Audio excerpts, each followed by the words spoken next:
everyone kind of goes through life like that, right? And um, you know, you're actually not, you don't wake up every morning hoping to be surprised and delighted nonstop from the minute you open your eyes till the time you go to bed, you know, 16 hours later or whenever it is. What really gets you through the day are, periods that are about routine and habituation and comfort in a way. I was shopping with my wife on the weekend, and she picked up a bottle of nail polish remover, and she was like, I've been buying this brand because my mother did. And that's 25 years of her purchasing this product because some advert or something forever ago convinced her mom to make that decision. And it's now deeply rooted in her behavior. It's not even a choice as to what to look at. And I think, in a way, brands help people navigate the world. They help people understand if they're making a good choice or a bad choice. So I think the the deep principles of it still work, just the volume seems to have exploded to such an extent. I mean, how do Yeah, you navigate that? You work all the way on massive brands like MasterCard, all the way down to a book cover for a single author. How do you sort of navigate that in this time? as a designer, when you hear those things, you sort of you wince and you resist to a certain degree because you think, Mm. I don't want to do that. But on the other hand, it sort of is, people have to be given reliable cues to navigate their choices, right? And if you make a beach read look like, a sophisticated book of political analysis, it won't reach the readers, and the few people that actually buy it because they're interested in political analysis are going to be disappointed when they start reading and find that it's some sultry romance or whatever it is, And so a lot of it is sort of like being true to what's in the package on one hand, right? And that truth is unstable. There's no, no one. Usually there aren't any. It's really just by general consensus we've sort of decided certain things look certain ways, right?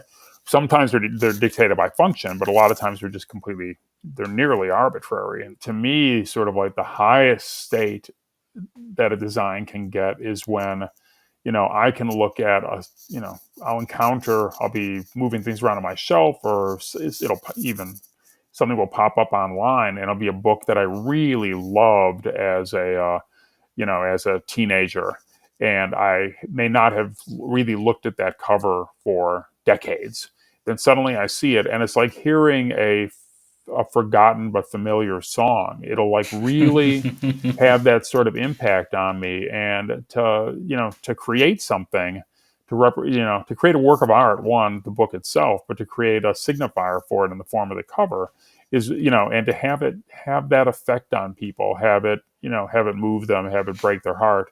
I think that, that's what musicians traffic in all the time. I think it's a bigger, we graphic designers don't imagine that we're doing it, but in our own way we are sort of like doing it, I think. And there are products that you want exponentially more than what they are. You like, I Yeah. have to own this thing and I will move there no matter what. And I think a lot of that is those visual signifiers that you've Yep. Yeah. sort of filled with meaning and gone, this represents who I am or what I want to say to the world, and I'm going to buy it, or I'm going to save up for it, or I'm going to collect it and then cherish it forever.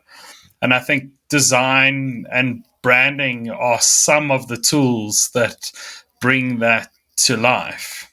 So many of those things are beyond the function of what the thing, beyond whatever function that thing is meant to deliver, right? And I think Mm. that designers who are kind of taught form follows function as a starting point for design problem solving always have to remember that what really is making design contribute to culture are those other things that come into play.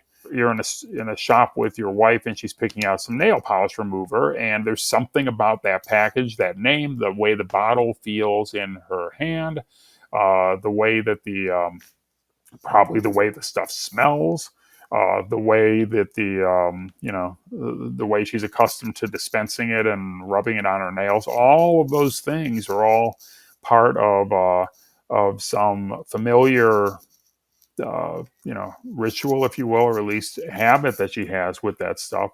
That someone could come in and invent a new way to do it, and someone else may have a completely different way to do it that's just familiar to them. But I think all of those things are kind of as arbitrary and as inconvenient, or maybe even inefficient as they all are. Those are what make that's the stuff of life, right? And designers wittingly and unwittingly contribute to it all the time. Everyone kind of goes through life like that, right? And um, you're actually not, you don't wake up every morning hoping to be surprised and delighted nonstop from the minute you open your eyes till the time you go to bed, 16 hours later or whenever it is. What really gets you through the day are, periods that are about routine and habituation and comfort in a way, right? And one of the things that, if you want to call it brands or design or, how we shape the material world, is providing people with the kind of just visual and experiential cues that help them work their way through that an environment that's complicated and potentially bewildering. Hello YouTube, I'm Ross Drakes. I'm the founder of Nicework, and thank you so much for your time at watching this video. If you're seeing me, it means you made it all the way to the end, so we've at least done something right. If you enjoyed this, we'd love it if you could hit that subscribe button and that thumbs up. It really helps the channel. And I think more important than that is if you know someone who might need to hear this, if you think someone out there who needs this message in their life, please spread the link, because it makes a huge difference to the world, and it allows us to fulfill our message of making sure that there are no more bad brands in the world. Thank you very much, and we'll catch you in the next video.